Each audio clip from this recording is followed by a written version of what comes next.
Friends அனைவருக்கும் வணக்கம். இன்றைக்கி நம்ம வீடியோவில் என்ன ரெசிபி பார்க்க போகிறோன்னா கடலைப்பருப்பு ஒப்பட்டு ரெசிபி எப்படி பண்ணுறது பார்க்கலாம் ஃப்ரெண்ட்ஸ். இது கர்நாடகாவில் ரொம்ப ஃபேமஸ் கடலைப்பருப்பு ஒப்பட்டு. இந்த ரெசிபி பண்ணுறதுக்கு என்னென்ன பொருட்கள் வேணும் பார்க்கலாம் வாங்க ஃப்ரெண்ட்ஸ். முதல்ல நான் இங்கே ஒரு கப்பு கடலைப்பருப்பை ஒரு அரை மணி நேரம் முன்னாடியே ஊற வச்சுருக்கேன்.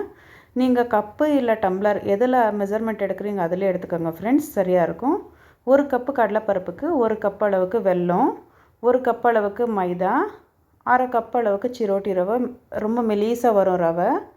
அதுக்கப்புறமா உப்பு கொஞ்சமாக, 6 ஏலக்கி, கொஞ்சமாக 1/4 டீஸ்பூன் அளவுக்கு மஞ்சள், 2 டேபிள் ஸ்பூன் எண்ணெய், தேங்காவை இந்த மாதிரி மிக்சியில் போட்டு குட்டி குட்டியாக கிரைண்ட் பண்ணி வச்சுருக்கேன் ஃப்ரெண்ட்ஸ். இது இவ்வளோ தான் இதுக்கு தேவைப்பட்ட பொருட்கள்.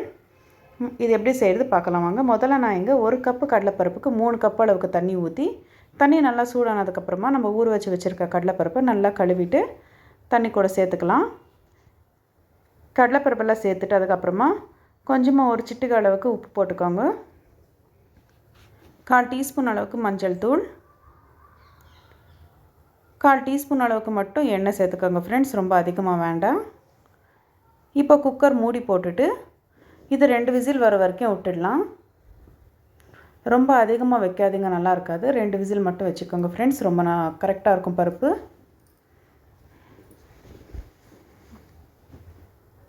இப்போ இது 2 விசில் வந்ததுக்கப்புறமா நம்ம ஸ்டவ் ஆஃப் பண்ணிடலாம் ஃப்ரெண்ட்ஸ். இப்போ மேலுக்கு நம்ம மாவு ரெடி பண்ணிக்கலாம். நம்ம எடுத்து வச்சுருக்க மைதா மாவு,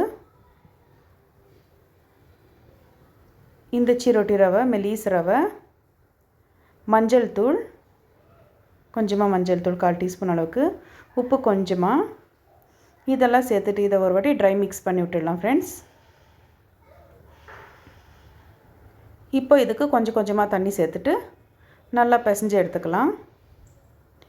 நம்ம சிரோட்டி ரவை போட்டிருக்கிறதுனால கொஞ்சம் லூஸாக தான் இருக்கணும் ஃப்ரெண்ட்ஸ் மாவு, ரொம்ப கெட்டியாக வேண்டாம், கொஞ்சம் இந்த அளவுக்கு லூஸாக இருக்கட்டும். இன்னும்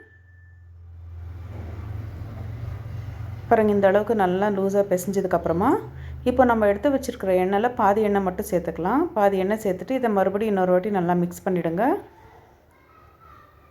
இந்த எண்ணெயெல்லாம் இதுக்குள்ளே அப்சர்வ் ஆகிடும். அதுக்கப்புறமா மேலே மிச்சம் இருக்கிற எண்ணெயை ஊற்றிட்டு இந்த மாதிரி லைட்டாக இந்த மாதிரி ப்ரெஸ் பண்ணி விட்டுட்டு ஒரு தட்டு போட்டு மூடி 2 ஹவர் விட்டுடலாம் ஃப்ரெண்ட்ஸ். இது கொஞ்சம் ஊறட்டும். நம்ம இப்போ இந்த பருப்பில் இருக்கிற தண்ணியை மட்டும் வடிகட்டி எடுத்துடலாம். இப்போ இந்த பருப்பில் இருந்து 2 டேபிள் ஸ்பூன் பருப்பை மட்டும் தனியாக எடுத்துக்கலாம் ஃப்ரெண்ட்ஸ். இதில் ஒப்பட் சாறு ஃபேமஸாக இருக்கும், அது செய்வாங்க. அது எப்படி செய்கிறது நெக்ஸ்ட் வீடியோவில் பார்க்கலாம். இப்போ இது கூடயே நம்ம எடுத்து வச்சுருக்க வெல்லத்தை சேர்த்துடலாம். வெல்லத்தை சேர்த்துட்டு நல்லா மிக்ஸ் பண்ணி விடுங்க ஃப்ரெண்ட்ஸ். கேஸ் ஸ்டவ் ஆன் பண்ணிவிட்டு நல்லா மிக்ஸ் பண்ணி விடுங்க. இப்போ இதுலேயே நம்ம எடுத்து வச்சுருக்க ஏலக்கியை உரிச்சிட்டு ஏலக்கி சேர்த்துக்கலாம். சேர்த்துட்டு மறுபடியும் ஒரு வாட்டி நல்லா மிக்ஸ் பண்ணி விடுங்க ஃப்ரெண்ட்ஸ். பாருங்கள், தண்ணி நல்லா இந்த அளவுக்கு அப்சர்வ் ஆனதுக்கப்புறமா இதை நல்லா ஆற வச்சுட்டு ஆறதுக்கப்புறமா நம்ம எடுத்து வச்சுருக்க தேங்காவை சேர்த்துக்கலாம். சேர்த்துட்டு இப்போ இதை மிக்சியில் போட்டு நல்லா நைஸாக அரைச்சி எடுத்துக்கலாம். பாருங்கள், இந்த அளவுக்கு நல்லா நைஸாக அரைச்சி எடுத்துடலாம். பாருங்கள் ஃப்ரெண்ட்ஸ், இது பருப்பு தண்ணி, இதில் தான் நம்ம ஒப்பட் சாறு குழம்பு செய்ய போகிறோம். இது நெக்ஸ்ட் வீடியோவில் காட்டுறேன், இது இருக்கட்டும். பாருங்கள், இப்போ நம்ம ஒப்பட்டு தட்டிடலாம். இந்த மாதிரி ஒரு ஒப்பட் ஷீட்டில் இந்த மாதிரி மாவை மட்டும் போட்டு இந்த மாதிரி கொஞ்சமாக தட்டி எடுத்துக்கோங்க. அதுக்கப்புறமா நம்ம எடுத்து வச்சுருக்க பூரணத்தை இந்த மாதிரி ரவுண்ட் பண்ணி நடுவில் வச்சுட்டு சுற்றியும் இந்த மாதிரி கவர் பண்ணிக்கலாம் ஃப்ரெண்ட்ஸ். கை கொஞ்சமாக ஆயில் தடவிக்காங்க, அப்போ தான் ஒட்டாத இருக்கும். இந்த மாதிரி கொஞ்சமாக தட்டி விட்டுட்டு இப்போ இதை நம்ம சப்பாத்தி திரட்டுற கட்டையால் கொஞ்சம் நல்லா ப்ரெஸ் பண்ணி திரட்டி விடலாம்.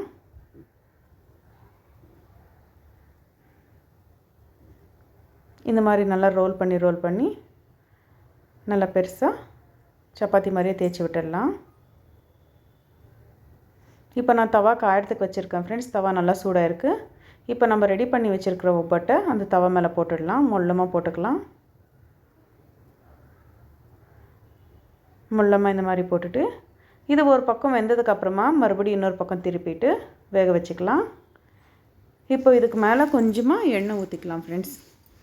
எண்ணெய் இல்லை நெய் எதனா ஊற்றிக்கலாம் ஃப்ரெண்ட்ஸ். நான் இங்கே எண்ணெய் தான் ஊற்றிட்டுருக்கேன். இந்த மாதிரி மறுபடியும் இன்னொரு பக்கம் திருப்பிட்டு சுட்டு எடுத்துக்கோங்க. மறுபடியும் இன்னொரு ஒவ்வொட்டு எல்லா ஒவ்வொட்டும் இதே மாதிரியே நல்லா 2 பக்கமும் திருப்பி சுட்டுட்டு கொஞ்சமாக எண்ணெய் தேய்ச்சிட்டு சுட்டு எடுத்துட்டா ஒவ்வொட்டு ரெடி ஃப்ரெண்ட்ஸ். நம்ம இதில் இந்த சிரோட்டி ரவை போட்டிருக்கிறதுனால கொஞ்சம் கிறிஸ்பியாக நல்லாயிருக்கும் ஃப்ரெண்ட்ஸ் சாப்பிட்றதுக்கு.